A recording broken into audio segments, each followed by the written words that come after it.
Hello, everybody. My name's Liz Bowles. I'm the Chief Exec of the Farm Carbon Toolkit in the UK. And I'm delighted to be here today to talk to you about some really practical aspects of greenhouse gas accounting on farm. And I've got a few slides to help me. So I'll just share my screen now.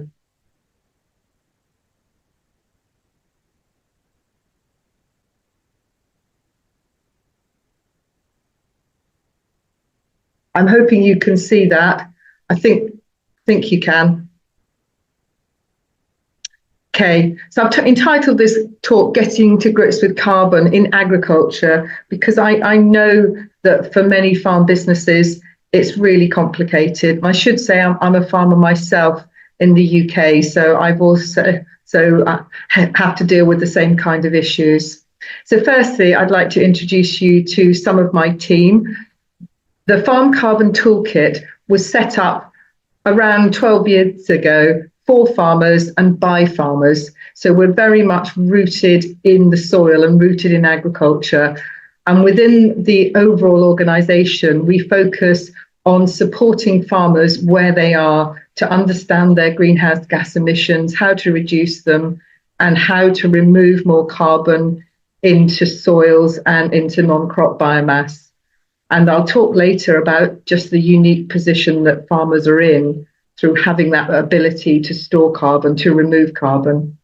And alongside our advisors, we are also one of the earliest organisations to create a farm carbon calculator for farmers to use to estimate their greenhouse gas emissions and indeed their carbon removals. Our calculator is free for farmers to use. You could go on now onto our website, find our calculator and set yourselves up and start a footprint within 5 minutes. And our calculator is slightly different to some other calculators in that we also enable farmers not only to measure their emissions, but also to estimate their carbon sequestrations into soils and non-crop biomass. So that makes us quite unique, really.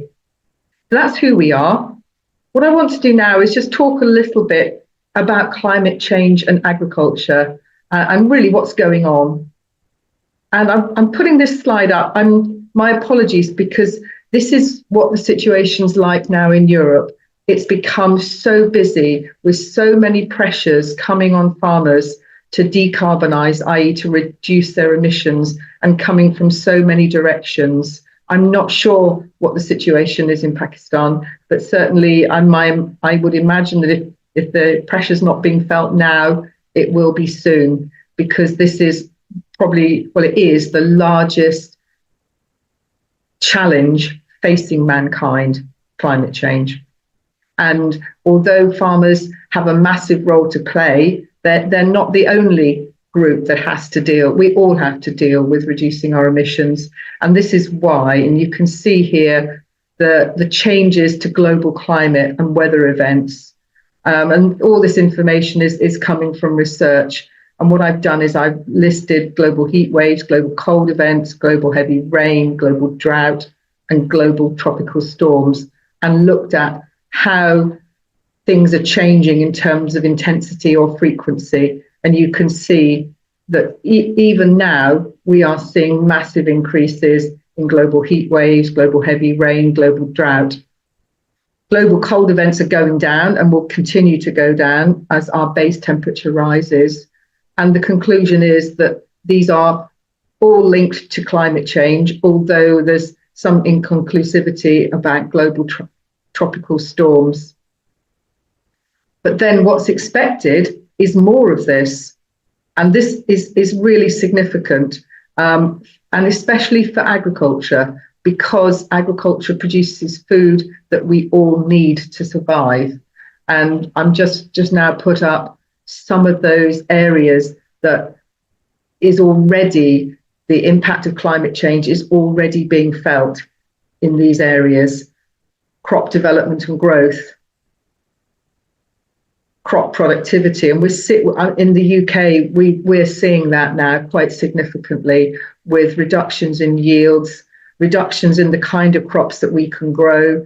And literally just last week, a third of parts of the country were covered in water to the depth of a foot, which meant those crops in those fields will have to be replanted when conditions allow, and that will reduce overall yields. And it's the same across the world. We're also having to think about what crops we grow, because the kind of crops that we've grown in the past can no longer tolerate the changing conditions. And also, as farmers, we have to think about what's changing in terms of the types of weeds, pests, and diseases that we have to deal with, and dealing with them in a way that doesn't increase emissions.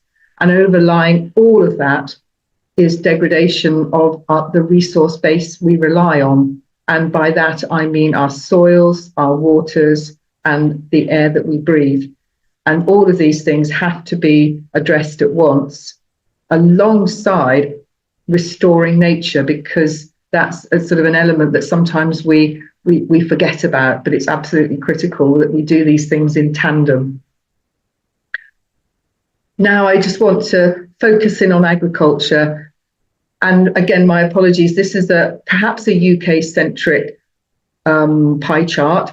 It's looking at the different greenhouse gases coming from agriculture, because it's slightly different than the overall greenhouse gas picture. Generally, we talk about carbon dioxide as being the main greenhouse gas emanating from our reliance on fossil fuels. But for agriculture, the biggest sources of greenhouse gases are actually methane and nitrous oxide, much more so than carbon dioxide. But it's also worth noting that nitrous oxide is many-fold times more potent than carbon dioxide and stays in the atmosphere for over 120 years. So it's a very significant greenhouse gas, and I'll talk more about that in a minute. And equally, methane is some 25 times more potent than carbon dioxide. However, carbon dioxide will stay in the atmosphere for about a century, whereas methane will generally only stay within the atmosphere for 12 years, which makes it a slightly different greenhouse gas to think about in terms of how we manage it, indeed how we account for it. But nonetheless, it's a very potent greenhouse gas, and I think it's worth making it very clear that for everybody, the need to reduce greenhouse gas emissions is present. And I think the good news for farmers is that managing your emissions and business efficiency are closely linked. So the more you can do to reduce emissions and store carbon in soils, the chances are your business will be more resilient, potentially more productive and more profitable. So there's definitely a win-win-win here. And agriculture is complicated because we rely on biological systems to produce food. It is the most complicated sector to look at decarbonisation in. And because it's linked to food production, it is difficult to measure. And also, it's really important to say that it does depend on the weather. And in some years, you might do exactly the same thing as in another year, but your emissions will be different because of the effect of weather in that particular year.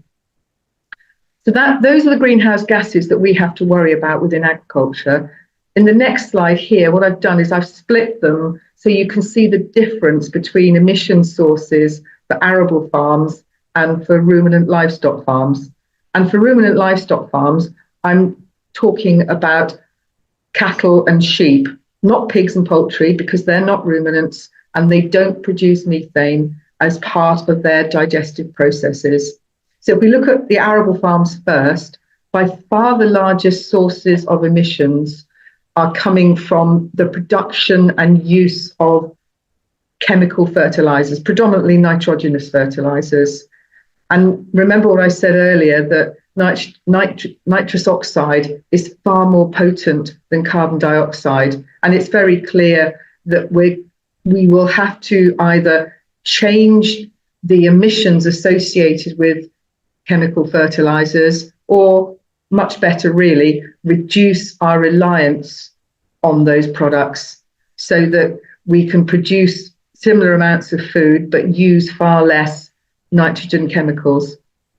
And you can also see that quite a slug of it, the sort of brownish slug, is associated with fuel use, which is carbon dioxide, and then field operations. So that means all the cultivations that you do within fields. We know that they cause they cause greenhouse gas emissions. So again, we're looking very hard at different ways of managing land tillage to reduce emissions. And you can see up here for arable farms, because I know you've been looking at crop protection, that the actual emissions associated with arable farming coming from pesticides is relatively low. Now, that's not to say that we shouldn't be looking to reduce our reliance, because we increasingly know that those chemicals are having a massive impact on biodiversity on farms. And increasingly, we know that we rely on that biodiversity to help us produce crops. Now, if we look at ruminant livestock farms on the other side of the graph, you can see that 50% of total emissions are coming from methane from the actual animals themselves, and then another probably 20% coming from how we manage their manures. But also quite a significant proportion coming from, I'm calling it imported feedstuffs. What I mean from a UK point of view is imported protein for livestock feeds that's generally coming from parts of the world where deforestation is taking place to grow those crops. And it's that deforestation that's causing the much higher level of emissions associated with those feeds. But again, increasingly, we're looking at how to reduce our reliance on products which could be consumed directly by humans, and trying to reduce their usage as animal feeds wherever possible. So that's kind of giving you a bit of a background. Now I want to talk a little bit about developments in farm carbon footprinting, because it is relatively new. If 5 years ago, very few farmers would have been doing it. Increasingly now in the UK, it's something that farmers are being required to. And I guess the first question is, why bother? And increasingly, it does make business sense, because it does enable you to focus on reducing use of expensive inputs and reducing emissions at the same time. And by understanding where your sources of emissions are, you can start to make decisions about what you're going to do. And for some businesses who are doing really well, and indeed for all businesses who are on that journey of reduction, it enables them to have a positive story about what they're doing. And actually, I think there's a real benefit for mental health of farmers to know that what they're doing is actually reducing their impacts on the planet. And it certainly will be future-proofing their business for future climate change, because generally making the changes that will be necessary will also be about adaptation to climate change and reducing reliance on really increasingly volatile priced inputs. So that's why you do it.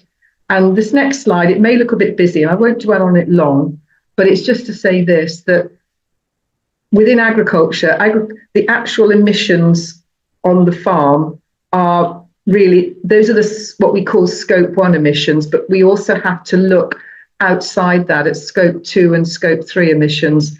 And that's why for businesses that buy from farmers, they're trying to add together the emissions all along the chain to the consumer.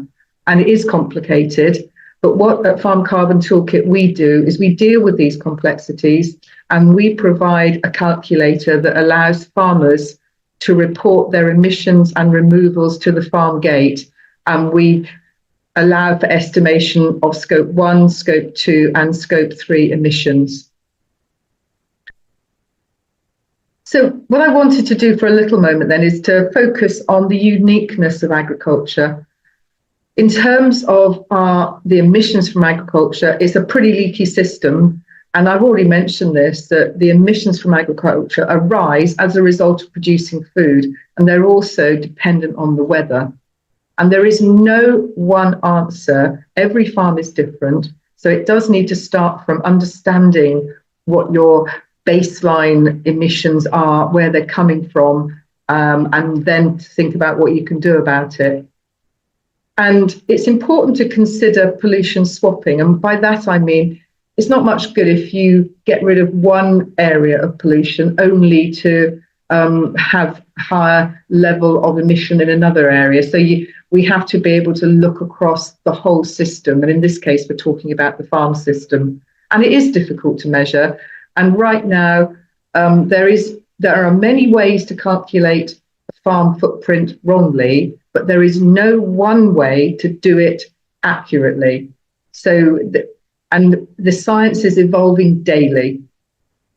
But I mentioned before, there are benefits. It's a real win-win-win for everybody, including the farmer, to look at reducing emissions.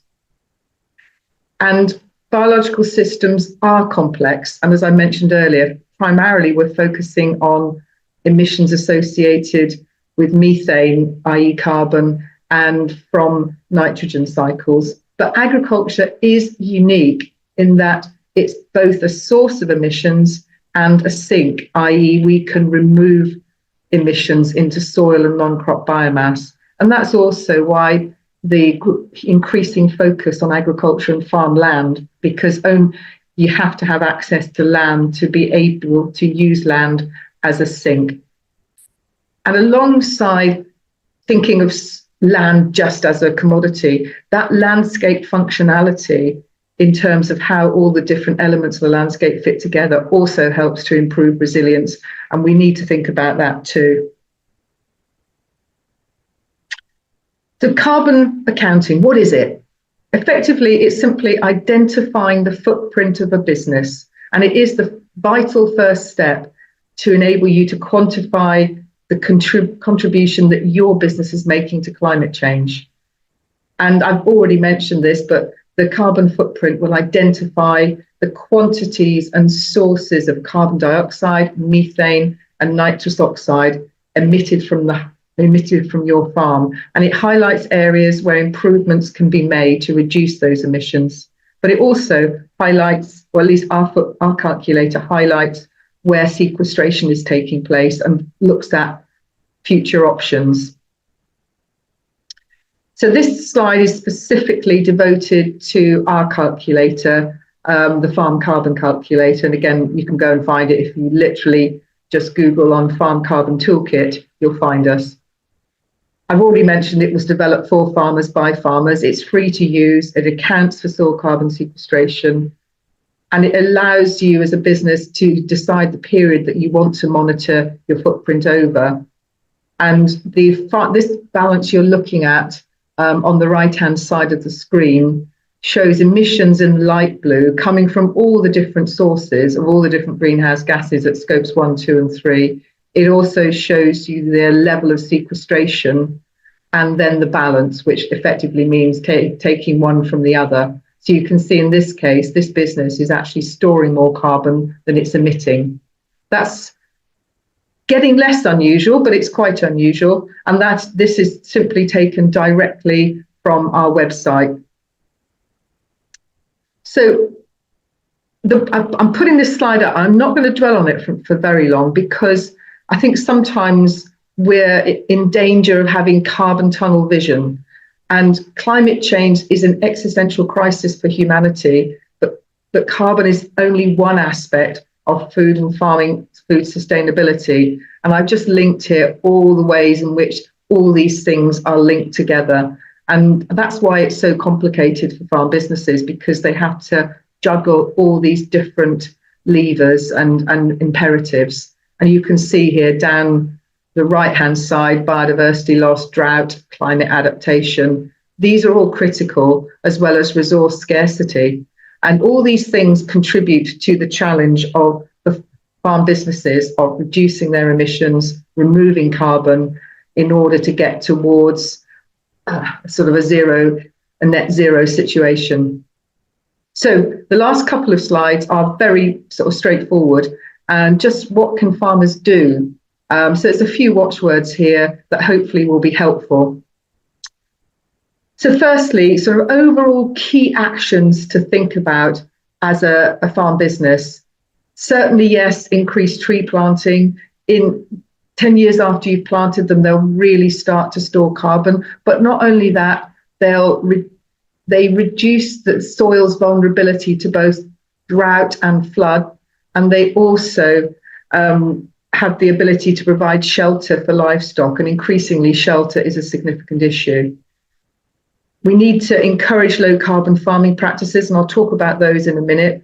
Critical, certainly in the UK, is restoring our peatlands. I'm not sure, I'm afraid, for Pakistan whether you have peatlands, but in the UK, there's massive source of emissions at the moment because we're not managing them properly. And yes, certainly growing bioenergy crops to replace fossil fuels will be helpful. Critical to reduce food waste. I'm not sure the level of food waste in Pakistan, but certainly that in Europe is critical, as well as looking at reducing our consumption of energy intensive foods. And then some of these helpful farming practices, most of these I would say are low carbon farming practices. Planting cover crops and keeping soils covered at all times is critical. It really does reduce emissions. Changing the crop rotation to support greater soil health is really helpful. Changing how you cultivate soils and pulling less metal through soils is critical. Looking at what crops you grow, that's as much an adaptation thing as a mitigation. Looking at integrated pest management, so not reaching for the chemicals, thinking about how else can we manage pest control or pest management, and thinking about so many of the insect life as actually being beneficial rather than being a problem.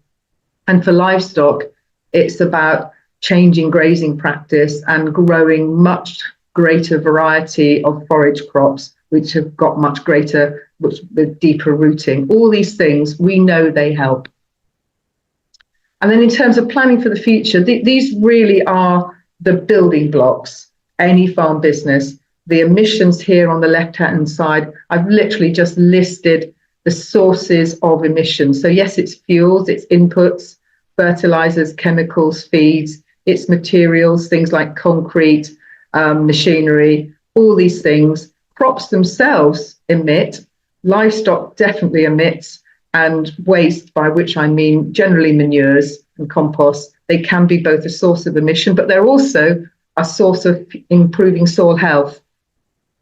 So then the task is to reduce those emissions source, both in terms of them as sources, but also how much of them there are. But then on the positive side, the sequestration that's possible on many farms is huge. And it's effectively coming from trees. In the UK, it's coming from hedges. It's coming from non-cropped areas, which have got good cover, and coming from storing, removing carbon into soils. And overall, that will lead to an improved carbon balance and improving the ability to remove carbon from the atmosphere. So just finally, I wanted to say thank you for listening to me, and I've put up here our contact details where you can either go to our website or get in touch with us to find out more about what we can do. Thank you very much. Bye-bye.